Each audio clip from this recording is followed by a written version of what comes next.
What up, LC heads? So summer vacation is here, right? It's nice to have a break.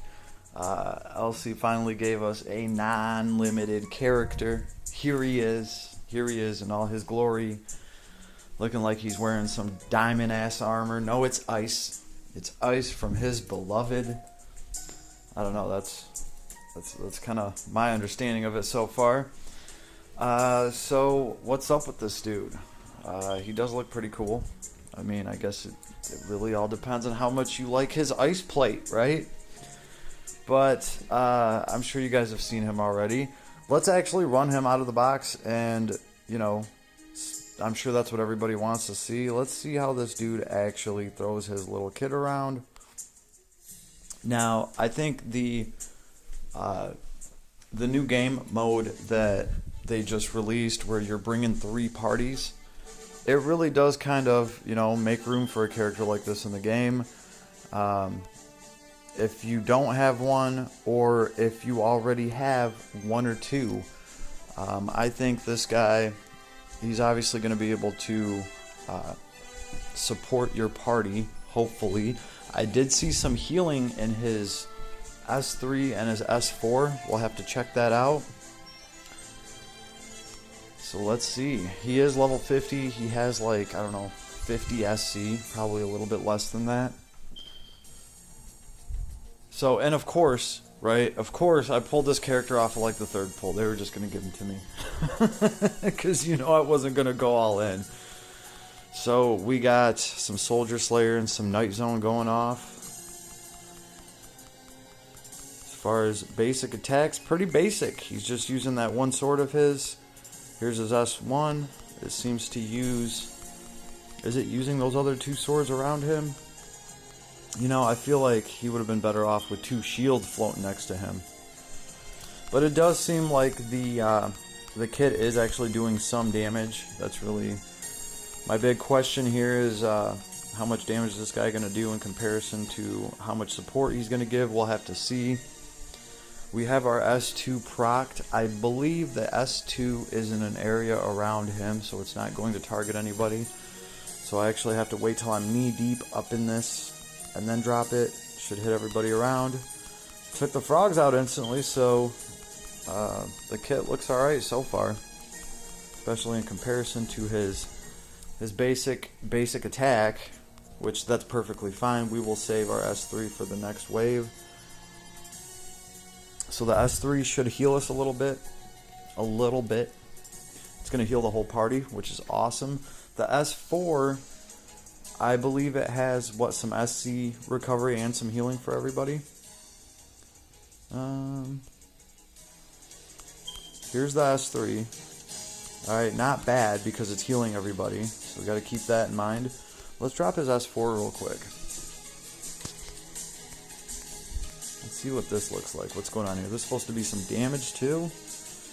Well, let's see. Alright, cool. Alright, he finally uses those. He's been saving those for his S4 the whole time. And then, of course, he throws out healing for everybody. And I believe it charges SC. Look, his kit's charged off of it, so that's good. He's going to be helping. He's going to be healing and supporting with that and helping others charge up their kit. And then why not? Let's see that again.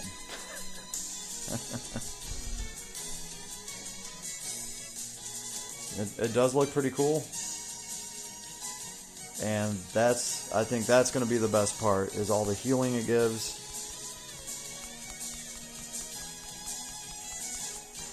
So that's cool. I can dig this character. How much is he going to be able to heal?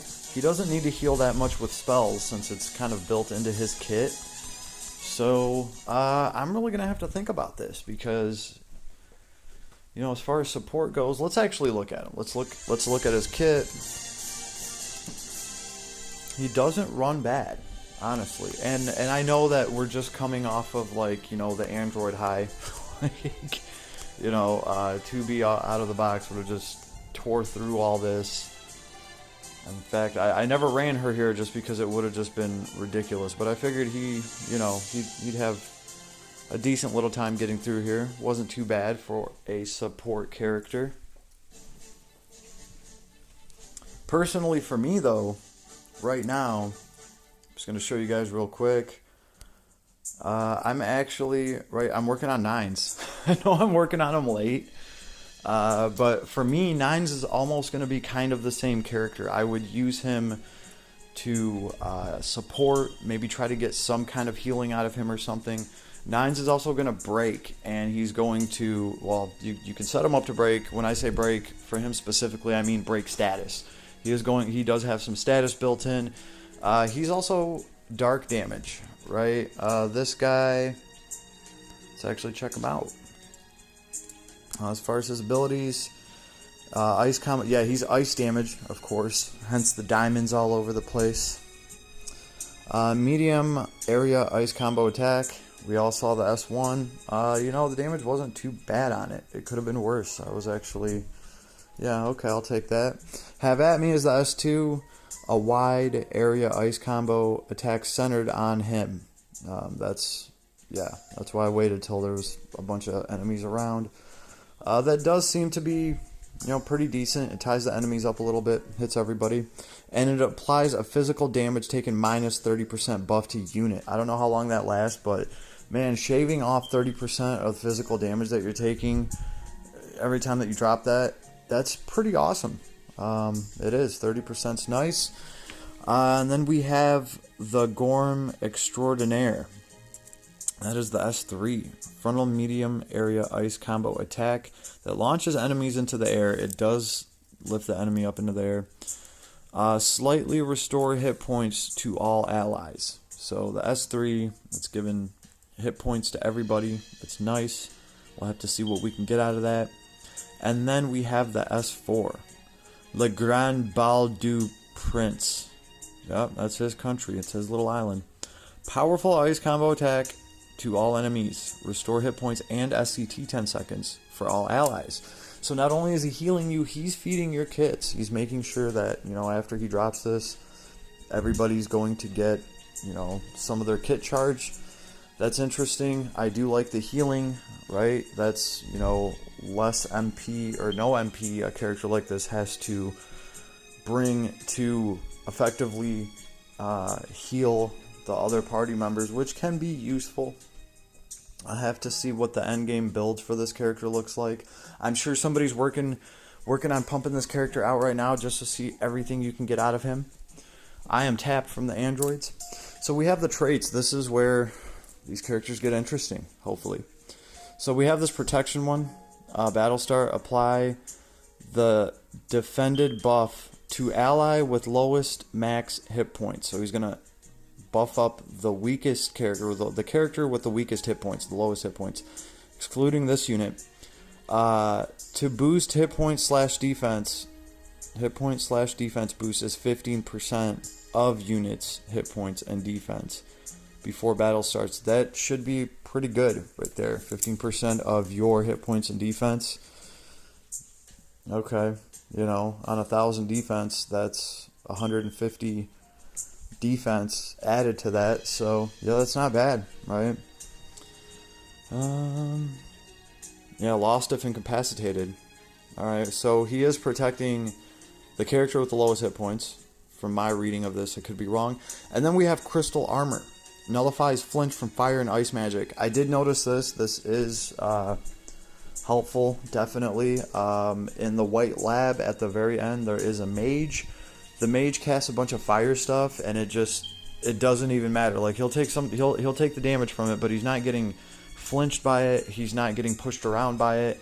There can be a crimson flare going off in the background. He's gonna just keep doing his attacks right through it. No flinching.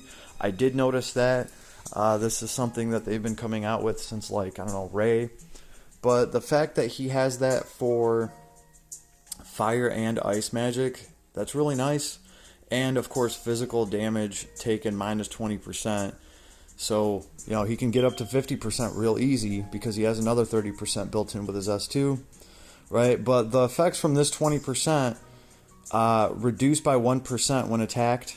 So it's going to lower over time. So you got minus 20% damage taken from this. But every time you get hit, it knocks off 1%. So, I don't know. And that 1% recovers over time. Yeah, we'll have to see how these actually work. He does seem somewhat tanky out of the box, which I would hope so, because, I mean, look at him, right? He did survive the White Lab on hard. 50 SC out the box. He didn't really have a problem with it at all, assuming you can throw his S4 a couple of times. And then again, mine really, I mean, he's got Fort Phaser on him, right? I mean, just anything that I could get on him right now. But pretty cool. We kind of get the concept of what this guy's going to be able to do. We'll have to see how the builds turn out for him, but really for everybody, this is a vacation, because this is a non-limited character, folks. Let me just remind you, this is a non-limited character. You know damn well that you should probably be saving for something else. So, like, if you can do 3 pulls and manage to get this guy, cool. Honestly, I was trying my luck for... Don't even look at that. That's pull candy. I was trying my luck for the Arc. Oh, I even have a ticket. There we go. Maybe I can get the Arc now. So, I don't think this is like a must or anything. Just, you know, enjoy watching other people pull. For the time being, you'll get this guy along the way on the next banner when you're actually trying to pull something that's limited. Take my word for it. It will happen. So, you know, that's the word on that. But it's still nice to see, you know, what they've added to the game, what this guy can do. I totally see him being useful in one of these 3 or 4 party setups, you know, where you have to fight different bosses and stuff like that. He's going to keep the character in your party with the lowest hit points. He's going to help safeguard them. That's cool that they built something like that in. That's really kind of where you're going to need that the most. And he looks interesting, to say the least. And his damage does not look totally weak. Like, I'm thinking this guy's probably going to do a little more than Ruto. But I'm running Ruto for completely different reasons. With Ruto, I'm actually trying to build an MP pool, and I'm trying to cast, and I'm worrying about cast speed. I don't think I would be doing any of that with this guy. I would be trying to get any of the healing that I could out of his kit, and just try to keep him active and tying the enemy up and interrupting them. So, you know, that's just the way that I see it. I don't know. Let me know what you think. Leave me a comment about this character, or, you know, let me know what you're doing for the break. Yeah, I'm probably going to... I'll start working on this guy, and 9s, of course. I'm going to be working on 9s. I do actually enjoy him the more I run him. I enjoy his S2. And like I said, they're kind of... For me, they might be competing for the same spot on one of these teams, right? Because I'm probably going to bring a damager to deal with everything. Maybe 2. And then I'm probably going to want either some character that's going to keep everybody alive type deal, or some character that's going to break the boss, break it down, and buff me so I can overcome the boss without anybody dying. And that way I can skate around some healing, right? Because I sure as hell can't bring any potions. So, yeah, these characters, you know, they definitely can be useful. So, later, everybody.